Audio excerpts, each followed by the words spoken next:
Bonjour à toutes et à tous, fidèles lectrices et lecteurs du Corbeau News Centrafrique. C'est votre humble serviteur, Gisèle Moloma, qui a le plaisir de vous accueillir pour ce nouveau décryptage de l'actualité centrafricaine. Je ne suis pas seule aujourd'hui. J'ai le grand plaisir de partager ce micro avec mon éminent collègue Anselme Bata. Bonjour Anselme, comment vas-tu? Bonjour Gisèle, bonjour à toutes et à tous ceux qui nous suivent. Je vais très bien, merci, prêt à décortiquer les dernières frasques de nos dirigeants. Parfait Anselme. Alors, dis-nous, quelle est la grande nouvelle qui agite les esprits et qui nous pousse à nous indigner ce matin? Quel sujet brûlant allons-nous aborder? Eh bien Gisèle, nous allons parler de ce que l'on pourrait appeler la théorie des représailles mise en place par le régime en place à Bangui. Il semblerait que critiquer le dictateur Faustin Archange Touadéra soit devenu un sport à risque avec des conséquences administratives quasi immédiates. C'est à la fois absurde et profondément inquiétant. C'est cela, Anselme. On apprend que c'est une pratique désormais non seulement officielle, mais carrément assumée. En Centrafrique, si vous osez lever la voix contre le régime de l'empereur Faustin Archange Touadéra, attendez-vous à une riposte administrative presque instantanée. La dernière victime de cette méthode, c'est Maître Crépin Mboli Goumba, coordonnateur du Bloc républicain pour la défense de la Constitution, le BRED-RD, qui a reçu une convocation du ministère de l'Urbanisme. Et le timing, Anselme, n'est pas un hasard, cela arrive juste après un point de presse où l'opposition a clairement dénoncé le changement de constitution et l'idée d'un troisième mandat pour l'empereur. C'est d'une transparence glaçante. Glaçante en effet, Gisèle. Ce n'est plus de la politique, c'est de la vengeance d'État. Derrière cette convocation administrative, on découvre en réalité une doctrine politique inédite, affichée sans phare par le pouvoir en place. Ils ne se cachent même plus. C'est à se demander s'ils n'ont pas perdu tout sens de la dignité républicaine. Et cette doctrine Anselme a un nom qui donne froid dans le dos, celle du œil pour œil. L'acharnement dont Maître Mboli Goumba est la cible n'a rien d'une coïncidence malheureuse. Non, c'est, d'après les informations, l'application méthodique d'une toute nouvelle ligne politique du régime de Bangui. Un cadre du parti au pouvoir l'aurait même dit sans embâche. À chaque sortie d'un opposant politique, une réponse va lui arriver. C'est d'une clarté effrayante. Anselme, on n'est plus dans le débat démocratique, mais dans la pure logique de représailles. Absolument, Gisèle.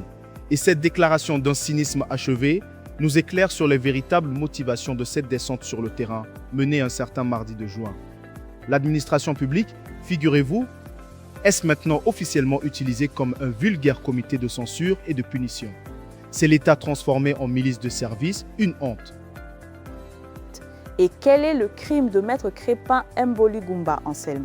Avoir osé diriger un point de presse au nom du BREDC pour s'opposer avec force à ce coup de poker constitutionnel et pour dénoncer la réélection de l'empereur pour un troisième mandat, ce que l'opposition considère illégal.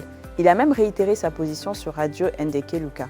La riposte du pouvoir a pris la forme d'une menace de démolir des aménagements qu'il a réalisés à ses propres frais devant sa résidence. C'est minable, Anselme, absolument minable. Minable est le mot juste, Gisèle. Au-delà du simple message politique, c'est la façon de faire qui en dit long sur la nature de l'opération. C'est de l'intimidation pure et simple, grossièrement déguisée. On ne cherche pas à faire respecter des règles, on cherche à faire taire. Et c'est là que l'absurdité de la procédure atteint des sommets, Anselme. L'amateurisme de toute cette opération ne laisse aucun doute sur sa nature intrinsèquement politique. Une délégation du ministère de l'Urbanisme, envoyée en urgence pour répondre au BRDC, s'est transformée en une sorte de commando judiciaire improvisé, envahissant la résidence de l'opposant en son absence. C'est une farce, Gisèle. Ils se sont adressés aux employés de maison, ces fonctionnaires jouant les agents judiciaires de circonstance, pour exiger sous la contrainte la présentation immédiate des permis de construire. Mais enfin, c'est quoi cette mise en scène grotesque? Comment des inspecteurs d'un ministère peuvent-ils raisonnablement demander à de simples employés de détenir des documents officiels et hautement confidentiels que seul le propriétaire garde précieusement dans ses archives?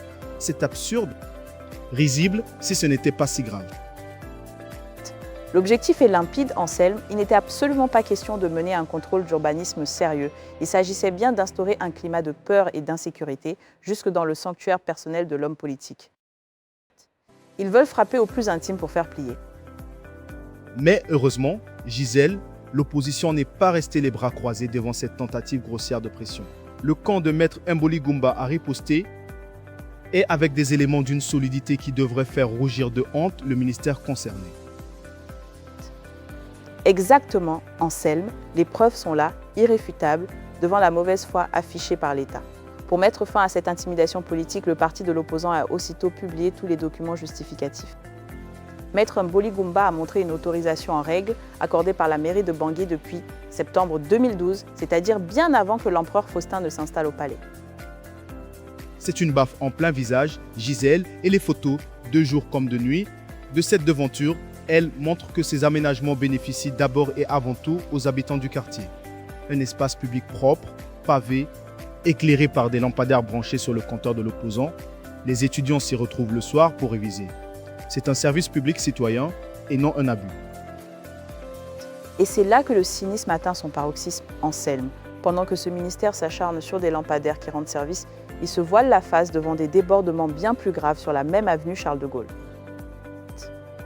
Un voisin a carrément monté un garage sauvage sur la voie publique et des marchés informels avec leurs montagnes de détritus s'étalent tranquillement près de l'ancien collège CPI et de l'ancien palais de Kolongo de Bokassa. C'est l'exemple type de l'arbitraire et du deux poids, deux mesures. Mais au-delà de cette petite affaire de quartier, c'est la substance même du discours de Maître Crépin Mboli Goumba qui manifestement donne des sueurs froides au pouvoir. Oui, Anselme, son alerte entre crise économique et ce que l'on pourrait appeler une opacité militaire, ça dérange. Invité de Radio Ndeke Luka, le coordonnateur du BRDC n'a pas seulement réaffirmé la position de son mouvement. Il a dressé un tableau sans phare de l'état réel du pays. L'économie tourne au ralenti. Il suffit de demander aux vendeuses de légumes au bord de la route pour savoir que rien ne fonctionne dans le pays, a-t-il martelé. C'est un diagnostic sans appel qui frappe juste et fort. Et sur le plan sécuritaire, Gisèle, l'avocat fait tomber le voile du silence imposé par le régime. Il dit haut et fort ce que l'état-major voudrait bien dissimuler à la population. Il confirme une augmentation inquiétante des actes criminels aux abords de la capitale. Il y a, comme vous le savez, des inquiétudes au niveau de Boali. Vous êtes au courant qu'il y a des enlèvements contre rançon. Il y a des groupes armés dont la présence est signalée et confirmée, pas seulement à Boali, mais tout autour de la ville de Bangui. Des propos qui devraient faire réagir, mais qui sont accueillis par le silence du dictateur.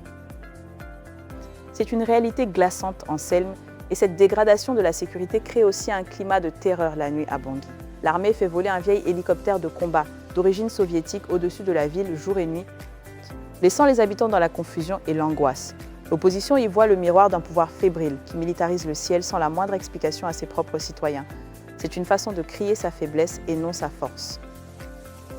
Mais devant cette crise à multiples facettes, le BRDC, lui, continue malgré tout de plaider pour une solution politique.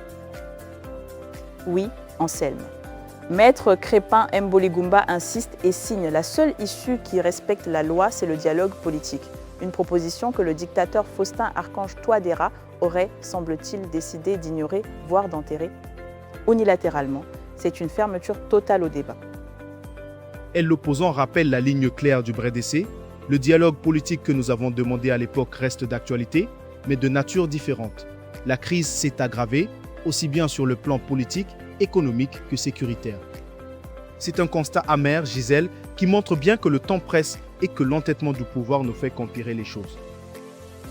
Pour Maître Mboli Goumba, ce refus catégorique d'écouter les forces vives de la nation, c'est ni plus ni moins que l'autisme politique du dictateur Touadéra et de son régime. Un diagnostic cinglant, Anselme. Cinglant et juste, Gisèle. Il balaie l'idée que le boycott des dernières élections législatives aurait affaibli l'opposition. Il avertit au contraire que le pays est véritablement à la fin d'un cycle. Dans un contexte où l'État manque cruellement d'argent et où la discorde ronge même les sphères du pouvoir.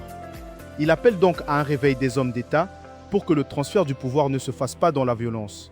Un appel à la raison que l'empereur semble ignorer superbement. Et là, Anselme, on touche au fond du problème, à une des contradictions les plus criantes de ce système actuel, le profil même de ceux qui pilotent ces opérations de harcèlement. Exactement, Gisèle. On a des criminels au ministère et des citoyens honnêtes harcelés. Le cynisme du régime de l'empereur Faustin Archange Touadéra atteint des sommets quand on se penche sur les responsables de cette intimidation. Le ministère de l'Urbanisme, tenez-vous bien, est actuellement dirigé par une personnalité issue de la rébellion, un présumé criminel de guerre qui se promène en toute liberté à Bangui malgré un mandat de dépôt formel de la Cour pénale spéciale. C'est une insulte à la justice et à la population. C'est une image désolante que la Centrafrique renvoie, Anselme, celle d'un État qui marche sur la tête. L'appareil étatique protège et met en avant d'anciens seigneurs de guerre, tandis qu'il envoie ses fonctionnaires harceler un avocat respecté, dont le seul délit est de défendre la constitution de son pays et d'avoir amélioré son cadre de vie. C'est une aberration totale. En mettant en place et en appliquant cette stratégie des réponses organisées, le pouvoir ne fait que montrer sa propre faiblesse, sa fébrilité, devant une opposition qui a décidé de ne plus se taire. Et c'est là que réside la force de l'opposition, Anselme, en informant l'opinion publique et en divulguant des documents et des faits concrets. Le Bré d'été démontre qu'il n'a aucune intention de céder aux méthodes d'un régime dont la contestation s'amplifie. C'est une leçon de courage et de résistance que nous offre Maître Mboli Goumba et son mouvement. Voilà, Anselme, un article qui dépeint une réalité sombre mais qu'il est crucial de rendre visible. Je tiens à souligner que cet article est de ma plume, Gisèle Moloma. Un grand merci, Gisèle Moloma, pour cette analyse pointue et courageuse. Chers auditeurs, chers lecteurs, si vous souhaitez contacter la rédaction de Corbeau News Centrafrique, n'hésitez pas. Notre numéro de téléphone ou WhatsApp est le suivant, +236 70 16 44 65. N'oubliez pas que votre voix compte. Nous vous disons à très bientôt pour un nouveau rendez-vous de l'information. Au revoir à toutes et à tous et à bientôt sur le NC.